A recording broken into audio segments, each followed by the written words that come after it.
In today's strategic briefing, we're addressing a problem that most founders don't recognize until the solution they installed makes everything more complicated. You add structure, install systems, document processes. Somehow, there's lots more friction. There's more meetings, more tracking, more exceptions, more systems, and more chaos. Today's briefing is about why that happens. And by the end of this episode, you'll understand why systems sometimes amplify confusion instead of fixing it, the definition layer most founders skip, and how to know whether your systems are failing or your service is. Welcome to the strategic briefing, where we cut through surface problems and uncover the moves that top CEOs use to scale with confidence. Let's start today with the system illusion. Now, most founders believe the next phase of their growth requires better systems. And that's not wrong. The mistake isn't believing in structure. The mistake is believing that systems create clarity. Let me tell you, they don't. They formalize what already exists. Now, if your service is clear, systems make it go faster. But if your service is ambiguous, systems make it louder and crankier. Here's what typically happens. Your revenue grows, delivery gets messy, and the founder feels stretched. So the natural move is something like, let's install a CRM. Let's build SOPs. Let's hire an ops manager. These are all reasonable decisions. I've been the beneficiary of a lot of them. But if the core service isn't clearly defined, those tools won't stabilize it. And I've experienced the drawback to that.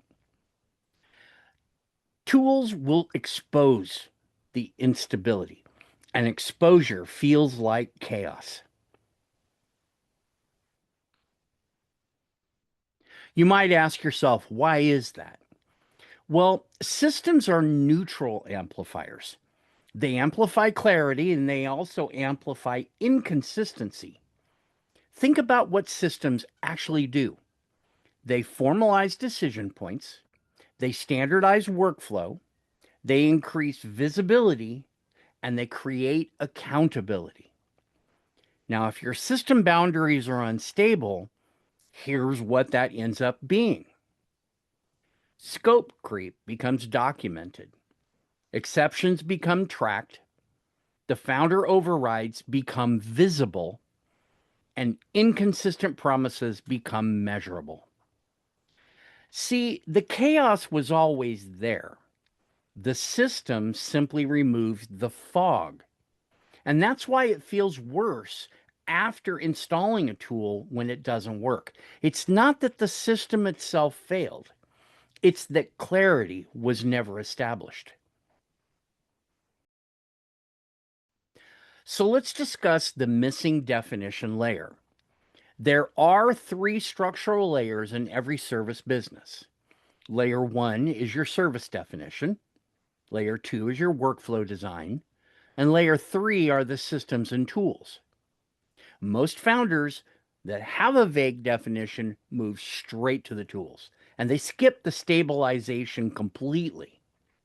Now, here's what unclear service ends up looking like.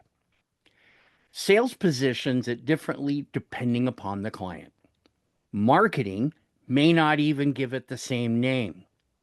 Delivery shifts depending on who's leading the project.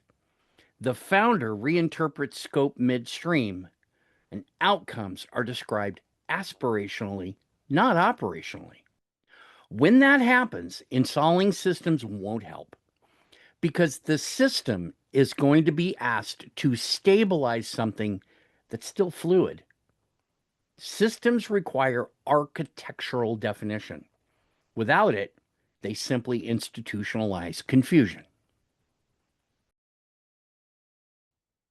Now, if you're unsure whether your systems are failing because of poor execution or because the service itself lacks clarity, this week's framework fix, the system clarity gap, is designed to reveal exactly where the break is and how bad it might be. This isn't about tools, it's about definition. The link will be down in the description below. Let's continue.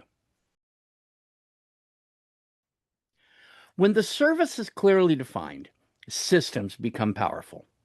Clarity means that scope boundaries are stable, outcomes are operationally defined, decision rights are explicit, and escalation paths are rare. Now, once that layer is solid, systems can do what they're supposed to do. They reduce dependency, they increase consistency, they protect the margin, and they remove founder bottlenecks. But notice the order: definition first, workflow second, systems third. Now, when systems are installed before definition stabilizes, they just don't create leverage, they create friction. So here's the thing that can help you clarify everything we're talking about here. If you removed the founder tomorrow, would the service definition remain consistent? Not delivery, not quality, definition. Would the scope be interpreted the same way?